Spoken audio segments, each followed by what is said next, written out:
ভৰিত ধৰিছোঁ আপুনি মোক উদ্ধাৰ কৰক আৰু আশা কৰিছোঁ আপুনি মোক অকণমান হ'লেও এই ক্ষেত্ৰটোত সহায় কৰিব আৰু সেই যুৱকজন নাথ উপাধিৰ হয় মই আপোনালোকক কৈছোঁ নাথ লিখে উপাধিটোলৈকে কৈ দিছোঁ আপোনালোকক আৰু এটি পুত্ৰ সন্তান আছে 4 বছৰ হৈছে আৰু তেওঁ পত্নীয়ে শাৰীৰিক মানসিক বহুত অত্যাচাৰ কৰিছে মনটো বহুত বেয়া বন্ধু বান্ধৱীসকল এতিয়া এনেকৈ ভিডিঅ'টো আৰম্ভ কৰিছোঁ একদম কান্দি কান্দি চকুকেইটা ফুলা দেখা পাইছেনে আপোনালোকে বহুত বেয়া লাগিছে আৰু এতিয়া এইটো কাটিছোঁ জাতিলাও আনিছিলে মোৰ ছোৱালীয়ে কোনজনী ছোৱালী বুলি ক'ম এতিয়া কোনগৰাকী ছোৱালী বুলি ক'ম এতিয়া মাজতে যে বিয়া দিবলৈ গৈছিলোঁ মাজতে বিয়া দিছিলোঁ যে সেই মাইনাই আজি আহি পেলাই এই জাতিলাও দুটা দিছে এটা ভাইটিক দি পঠিয়ালোঁ আৰু এটা এতিয়া মই কাটি আছোঁ চকুকেইটা দেখা ধৰিব পাৰিছা ন এতিয়া জাতিলাওৱে ফুল মাছে বনাম এতিয়া কাটিছোঁ এতিয়া ঘৰৰ জাতিলাও মাইনাই দি থৈ গৈছে আৰু গোটেইটোৱে বনাই দিওঁ যিহেতুকে থৈ দিলে বেয়া হৈ যায়গৈ মাজতে থৈ দিলোঁ লাও এটা এতিয়া বেয়া হৈ গ'লগৈ আপোনালোকক এটা কথা কওঁ আপোনালোকে বাৰু জাতিলাও বাকলিটো খায় নে নাখায় বিশেষকৈ ঘৰত যোনটো জাতিলাও কৰে সেইটো জাতিলাও বাকলিটো খাব লাগে বুলি কয় দেই হাতখন দি তথাপিতো কাটিছোঁ কিন্তু এওঁ মানে মোক বাকলিকেইটা ধুই দিছে ডিপুৱে ভিডিঅ'টো কৰি দিছে আৰু বহুত ডাঙৰ কথা এটা আছে আজি আপোনালোকৰ লগত কিন্তু কথাটো মই এনেকৈ ক'ব নোৱাৰিম ইয়াত সেইকাৰণে ভাবিছোঁ একেবাৰে মোৰ শৰণ কক্ষতে কমগৈ আপোনালোকৰ দেহা কথাটো এনেকুৱা ধৰণৰ আজিকালি অবৈধ প্ৰেমৰ পৰিণতি আপোনালোকে চাগে দেখা পাইছে অবৈধ প্ৰেমটো কি মানে নিজৰ স্বামীজনক এইমাত্ৰ পালোঁ ভিডিঅ'টো 15 টুকুৰ কৰিছে 15 টুকুৰা কৰিছে আৰু সেই 15 টুকুৰা কৰি কিহত ভৰাই থৈছে এটা ড্ৰামত ভৰাই থৈছে আৰু এতিয়া বহুত বেয়া লাগিছে মানে এই কাটিয়ে লওঁ আৰু ন ডাঙৰকৈ এনেকৈ মানে ডাঙৰকৈ টুকুৰাটো কৰিলে ভাল লাগে ডিকুৱে মোক কৈ আছে মই লাও নেখাওঁ নেখাওঁ বুলি কৈছিলা লাও খাওঁ বুলি কৈছে ভাজি দিলে খাম লাও মানে ডিকুৱে ভাজি দিলেহে খাব হ'ব না এনেকৈ হ'ব খালি একদম তিতা কেৰেলা ফুলি আছোঁ আজি খাবলৈ মন গৈছে হৈ গ'ল বাৰু সঁচা কথাটো ক'লে মানুহে গাত পাতি লয় যে মোকে কৈছে বুলি আৰু যোনসকলে গাত পাতি লয় তেওঁলোকে সেই কামটো কৰি থাকে সকলোৰে গাত নালাগে নহয় চাবচোন এইটো নজনা হয়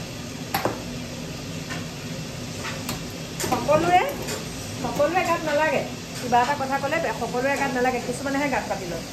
কথাটো পাকঘৰৰ পৰাই আৰম্ভ কৰিছোঁ বাৰু এইফালে তিতা কেৰেলা পুৰি আছোঁ মাজৰ এইটো ভাত বহাইছোঁ আৰু এইফালে একদম ডাঙৰকৈ কাটি লৈছোঁ জাতিলাও আৰু এইফালে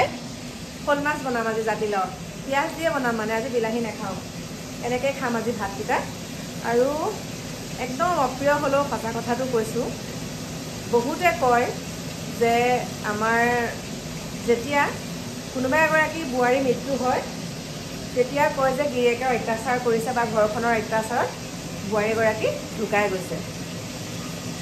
আৰু আমি সদায় ল'ৰাজনক দুখ দিওঁ বা তেওঁলোকৰ ঘৰৰ পৰিয়ালক আমি দুখ দিওঁ কিন্তু চকুৰ আগত কেতিয়াবা এনেকুৱা ধৰণৰ ঘটনা কিছুমান দেখোঁ মাত নমতাকৈ থাকিব নোৱাৰোঁ আৰু যিবিলাক কথা দেখোঁ সেইবিলাকত মাত মাতিলে কয় তই বেছি কথা ক তই নাজানো আমুক তামুক কিছুমান কথা কয় আমিওতো সংসাৰখন চলাই আছোঁ ন আমিও এতিয়া 26-27 বছৰ হ'ল বোৱাৰী ভাত খোৱা আমিও তিতা মিঠা কেঁহা অভিজ্ঞতা সকলোখিনি পাইছোঁ সেইকাৰণে এতিয়া আমিও ক'বলৈ ওলাইছোঁ কথা এতিয়া ঘটনা কিছুমান এনেকুৱা ধৰণৰ যে বোৱাৰীগৰাকী পটককৈ ঢুকাই গ'ল বোৱাৰীগৰাকী সকলোকে কোৱা নাই একাংশৰ কথা কৈছোঁ বহুত কষ্ট পায় আৰু কষ্ট পোৱাৰ ফলত সেই কষ্টখিনি তেওঁ অন্তৰতে থাকে কাকো প্ৰকাশ নকৰি নিজেই কিবা এটা মানে ভুল পথে মানে গুচি যায় মানে মৃত্যু মুখলৈ গুচি যায় মানে আৰু দেই আৰু আজিকালি বহুতে বহুতে ষ্ট্ৰং হয় নাই মই এনেকুৱা পথ বাছি ল'লোঁ মই যুঁজিব লাগিব কেতিয়াবা আমাৰ পুৰুষজনে নিৰ্যাতন চলাই বোৱাৰীগৰাকীৰ ওপৰত মদ্যপান কৰি বা ঘৰৰ শাহু শহু ননদ কিছুমানে তেনেকুৱা অত্যাচাৰ কৰাৰ ফলত প্ৰায় সংখ্যক তেনেকুৱাই হয় কৰাৰ ফলত বোৱাৰীগৰাকীয়ে মানে নল'বলগীয়া এটা ডিচিশ্যন লৈ পেলাই তেওঁ ভুল পথ এটা লয় মানে ভুল পথ বাছি লয় কিন্তু সমান্তৰালভাৱে আজিকালি আমাৰ মহিলা একাংশ মহিলাই কি কৰে মদ্যপান কৰি পুৰুষজনকো বহুত অত্যাচাৰ দিয়ে দেখি আছোঁ দেই আপোনালোকৰ মতামত জনাব মানে এনেকুৱাকৈ মদ্যপান কৰি স্বামীক নিৰ্যাতন চলায় এনেকুৱা পৰ্যন্ত দেখা পাইছোঁ একদম স্বামীৰ মূৰলৈ কাঁহৰ কাহি মাৰি দিয়ে মদৰ বটল আনি নিদিয়াৰ কাৰণে আমাৰ অসমীয়া সমাজৰ কথা কৈছোঁ আমাৰ অসমীয়া বোৱাৰীৰ কথা কৈছোঁ তইহে মোক মদ আনি নিদিবি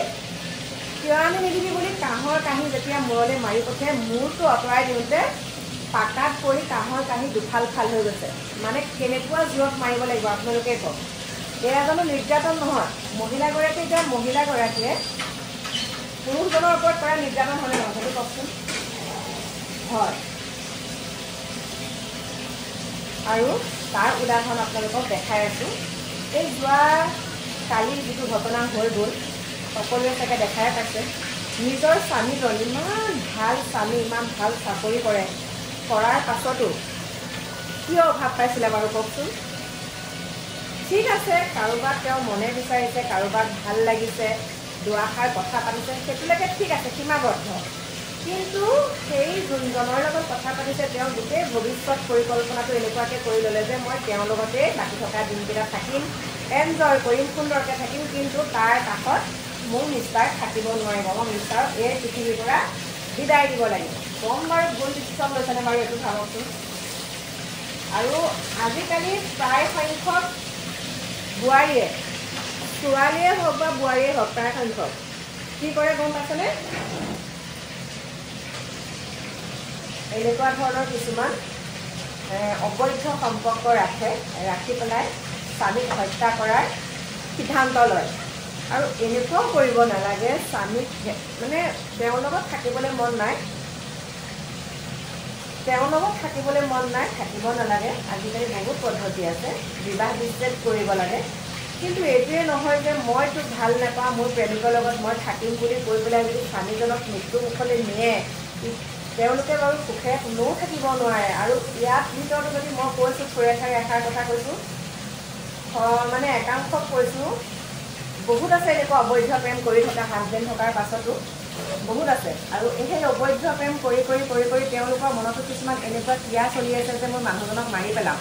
তেতিয়া আমি সুন্দৰকৈ থাকিব পাৰিম কিন্তু সেইটো ভুল কেতিয়াও সুন্দৰকৈ থাকিব নোৱাৰিব তোমালোকৰ জেল ভাত খাবই লাগিব চোৰে চুৰ কৰিলে অকণমান হ'লেও তাত চিন এটা ৰখাই থৈ যায় ভগৱানে চাই আছে নহয় এনেকুৱা কেতিয়াও কৰিব নালাগে সকলোকে কৈছোঁ যোনবিলাকে ভাবি আছে যে মোৰ এনেকুৱা এটা কৰিম মই এনেকৈ থাকিম মোৰ স্বামীজনক মই এনেকুৱা কৰিম মানে সেইটো যাতে মনলৈ নাহে দেই কোনো শান্তিত থাকিব নোৱাৰে কাৰোবাক মাৰি কাৰোবাৰ চকুত চকু পানী দি কোনো মানুহ শান্তিত থাকিব নোৱাৰে অকল পুৰুষক দোষ দিলেই নহ'ব মহিলাও কম নহয় আমাৰ পুৰুষক দোষ দি থাকিলে নহ'ব আমাৰ মহিলাসকলো কম নহয় কিন্তু সকলোকে কোৱা নাই একাংশক কৈছোঁ আমাৰ মহিলাও কম নহয় এনেকুৱাকৈ দেখিছোঁ মহিলাগৰাকীক যদি স্বামীজনে মদৰ বটল আনি নিদিয়ে একদম মাৰপিট কাজিয়া পেচাল আৰম্ভ আৰু তই মোক মদ আনি কিয় নিদিবি এনেকুৱালৈকে হৈছে কাঁহৰ কাহি ভঙা কৰা হৈ গৈছেগৈ মানে কাঁহৰ কাহি মাৰি পঠিয়াই স্বামীৰ মূৰলৈ যে তই মোক মদ কিয় আনি নিদিবি আমি ক'ৰ পৰা কৰিলে বা তেনেকুৱা ধৰণৰ ঘটনা হৈ গৈছে গতিকে সাৱধান মানুহ পৃথিৱীলৈ কেইদিনৰ কাৰণে আহিছে যদিহে তুমি কাৰোবাক ভাল পাইছা তুমি খোলাখুলিকৈ তোমাৰ স্বামীক কৈ দিয়া যে মোৰ তোমাৰ লগত থাকিবলৈ মন নাই সেইকাৰণে মই আঁতৰি থাকিম এইটোৱে নহয় যে তুমি কাৰোবাক ভাল পাইছা আৰু সেই হেঙাৰ হিচাপে তোমাৰ স্বামীজন আছে কাৰণে তুমি স্বামীজনক মৃত্যু মুখলৈ নিবা মানে স্বামীজনক মাৰি পেলাবা প্ৰেমিকৰ লগত লগ খাই সেইটো কথা নহয় সেইবিলাক ভুল ধাৰণা কেতিয়াও কাকো মাৰি পেলাই কাকো কোনোবাই পেলাই কেতিয়াও কোনো সুখত থাকিব নোৱাৰে একদম শেষ ঠিকনা সেই জেলেই হ'বগৈ জেলতে অতিবাহিত কৰিব লাগিব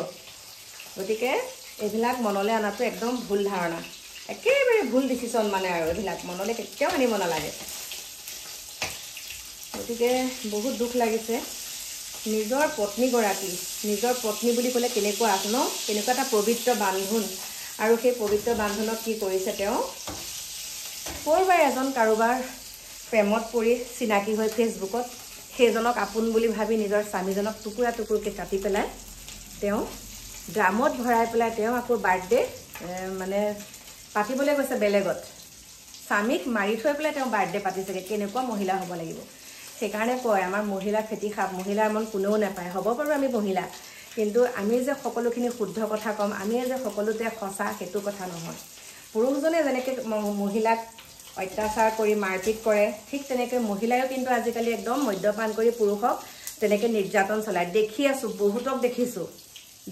সেইকাৰণে কৈছোঁ চকু মুদা কুলি নহয় যে আমি ক'ব লাগিব কথাখিনি সেইকাৰণে কৈছোঁ স্বামীজন বুলি ক'লে স্বামীজনক আপুনি কি বুলি বিশ্বাস কৰিব সন্তান বুলি ক'লে আপুনি সন্তানজনক কি বুলি বিশ্বাস কৰিব আজিকালি গানুমেই শত্ৰু কোনেও কাকো বিশ্বাস কৰিব নোৱাৰা পৰিস্থিতি হৈ গ'ল গতিকে কি বুলি নকওঁ আমি ক'বহে পাৰোঁ হয় কিন্তু সকলোৰে যদি মানসিকতাবিলাক সকলোৰে বেলেগ হয় চিন্তাধাৰাবিলাক যদি সকলোৱে ঠাণ্ডা মগজে চিন্তা কৰে যে পৃথিৱীলৈ আমি আহিছোঁ দুদিনৰ কাৰণে গতিকে আমি এনেকুৱাখিনি কাম কৰা ভাল তেনেকৈ থাকিব লাগে বাকী কি ক'ম প্ৰিয় বন্ধু বান্ধৱীসকল এতিয়া ইয়াত ভাত বনাই আছোঁ হ'বহি আৰু লগ পাই আছোঁ মোৰ প্ৰিয় বন্ধু বান্ধৱীসকল আপোনালোকে কথাটো মন দি শুনিব এজন ভুক্তভোগী যুৱক আৰু সেই যুৱকজনৰ ঘৰ হৈছে কামপুৰত আৰু গাঁওখনৰ নাম নকওঁ কামপুৰ বুলিলে কামপুৰ এলেকাটো বহুত ডাঙৰ কিন্তু যুৱকজনৰ ঘৰ হৈছে কামপুৰ ডিষ্ট্ৰিক্টৰ আৰু সেই যুৱকজনে মোলৈ এটা ইনবক্সত মেছেজ কৰিছে আজিৰ পৰা 7 দিনৰ আগতে মেছেজ কৰি থোৱা আছিলে কিন্তু যিহেতুকে মই মেছেজবিলাক ইমান নেচাওঁ কিন্তু আজি হঠাতে 3:30 বজাত মই মেছেজটো মোক ভাইটিয়ে দেখাইছে আৰু মেছেজটোত লিখা আছে বাইদেউ মই আপোনাক ভৰিত ধৰিছোঁ শুনিব কথাখিনি বাইদেউ মই নাম প্ৰকাশ নকৰোঁ যুৱকজনৰ বাইদেউ মই আপোনাৰ ভৰিত ধৰিছোঁ আপুনি মোক উদ্ধাৰ কৰক আপোনাৰ ভিডিঅ' মই দিয়াৰ মানে প্ৰথমৰ পৰাই আপোনাৰ ভিডিঅ' চাওঁ আৰু আশা কৰিছোঁ আপুনি মোক অকণমান হ'লেও এই ক্ষেত্ৰটোত সহায় কৰিব আৰু সেই যুৱকজন নাথ উপাধিৰ হয় মই আপোনালোকক কৈছোঁ নাথ লিখে উপাধিটোলৈকে কৈ দিছোঁ আপোনালোকক আৰু এটি পুত্ৰ সন্তান আছে 4 বছৰ হৈছে আৰু তেওঁ পত্নীয়ে শাৰীৰিক মানসিক বহুত অত্যাচাৰ কৰিছে আৰু তেওঁ কৈছে আপুনি ভিডিঅ'টো বনাই দিয়ক যদি দৰকাৰ হয় মই আপোনাৰ ওচৰলৈ গৈ পেলাই মোৰ মুখেৰে মই আপোনাক মানে সকলোখিনি ক'ম আৰু আপুনি তেতিয়া মোৰ কথাখিনি আপুনি ওচৰত ক'লে বেছি ভাল হয় মই আপোনাৰ ওচৰলৈ আহিব বিচাৰিছোঁ গতিকে মই তেওঁক মাতিছোঁ কিন্তু মই এটা কথাটো কৈছো শুনকচোন মহিলাগৰাকীয়ে কি অত্যাচাৰ কৰে মই তেওঁক সুধিলো তেওঁ মোক কন্টেক্ট নাম্বাৰ দিছে তেতিয়া কৈছে যে তেওঁ মদ্যপান কৰে আৰু কৰি পেলাই মোৰ কথা বতৰা নুশুনে লৰাটোক চকু আখি নিদিয়ে তাকে মই কিবা এটা কলে মোক গুটে ডিঙি সিঙি আকুৰি পেলাই আৰু মানে কাহি পৰ্যন্ত দলিয়াই দিয়ে মুৰলে কাহি ঘটি ওচৰত যে নাথাকক কিয় মাৰি পেলাই সিগাৰেট ভাং মদ সকলোখিনি খাই মোক বহুত অত্যাচাৰ দিয়ে আৰু ঘৰৰ পৰা সেইকাৰণে মই মানে এতিয়া বেলেগত আছোহি ঘৰত থাকিব নোৱাৰে মাক দেউতাকে বেয়া পায় গতিকে এয়া কি হৈছে বাৰু কি হৈছে ভয়ংকৰ পৰিস্থিতিলৈ গৈ আছে দেখোন আমাৰ উঠি অহা যুৱ প্ৰজন্মসকল বহুত বেয়া লাগিছে কাৰণ মোৰ ঘৰতো এগৰাকী বুৱাৰী আছে হয়নে মোৰ ঘৰতো এহাল ল'ৰা ছোৱালী আছে এতিয়া ডিকু ডাঙৰ হৈছে গতিকে এইবিলাক এখানে মই এইটো ৰুমৰ পৰা কৰিছো ভিডিঅ'টো এইবিলাক বহুত বেয়া কথা হৈ গৈছে কিহৰ কাৰণে এইবিলাক হৈছে বাৰু অধঃপতনৰ ফালে গৈছে আমাৰ একাংশ উঠি অহা যুৱ প্ৰজন্ম আজি চাওক মই সুধিলো তেওঁলোক কিন্তু ভাল পাই বিবাহ পাশত আবদ্ধ হৈছিলে বিয়া হোৱা 2 বছৰলৈকে ঠিকই আছিল এটা সন্তানটো 4 বছৰ স্কুলত দিছে কিন্তু মাতৃগৰাকীৰ ভূমিকা একো নাই একেবাৰে নাচাই বুলি কৈছে অনবতে নিখা সমক্ত অৱস্থাতে থাকে আৰু দে বুলিলে তেওঁ গাড়ী চলাই দে বুলিলে বস্তু দিব লাগে তেওঁ গাড়ী চলাই লৰাজনে যুৱকজনে দে বুলিলে আমুকটো বস্তু দে বুলিলে আমুকটো দে মানে তেনেকুৱা ধৰণৰ বহুত মানসিক অত্যাচাৰ শাৰীৰিক মানসিক আৰু তেওঁ এইবিলাক ডিঙি এইবিলাক ফালি পেলাইছে আৰু বস্তু নিদিলে তেওঁ নিজৰ হাত কাটি লয় যুৱতী গৰাকীয়ে তই যদি এটো বস্তু নিদিও হাতৰ কিবা কাটি দিয়ে যে তেনেকুৱা ধৰণৰ অত্যাচাৰৰ সন্মুখীন হৈছে গতিকে আপোনালোকৰ মাজলৈ ঠেলি দিছো যদি আপোনালোকে কিবা আপোনালোকে উত্তৰটো মোক দিয়ক মই কি কৰিম বাৰু গতিকে যুৱকজনক মই মাতিছো আপোনালোকে যুৱকজনৰ মুখেৰে শুনিব আৰু এতিয়া মই ভিডিঅ'টো দি দিয়াৰ লগে লগে তেওঁ কৈছো তুমি তোমাৰ ওয়াইফক দেখাবা মই কৈ দিছো তুমি ওয়াইফক দেখাবা মোৰ এই ভিডিঅ'টো যদি হে এতিয়াও সংশোধন নহয় তেনেহলে তুমি মোৰ আগত কবহি পাৰা নহলে কনমানি এটা আছে ভয়ংকৰ মানে বিপদৰ দিশে গৈ থকা নিচিনা হৈছে দেই ভৱিষ্যতটো অন্ধকাৰ হ'ব নহবা কনমানিটোৰ সেইকাৰণে মই কৈছো আৰু প্ৰিয় বন্ধু বান্ধৱীসকল এইবিলাক বন্ধ হ'ব লাগে দেই কিহৰ কাৰণে হ'বলৈ পাইছে বাৰু এইবিলাক কোনটো দিশে গৈছে খালি নিচাত থাকিবলৈ লাগে গতিকে আপোনালোকক সবিশেষ মই ভিডিঅ'টো দিছো চাব আৰু লগ পাই আছো আপোনালোকক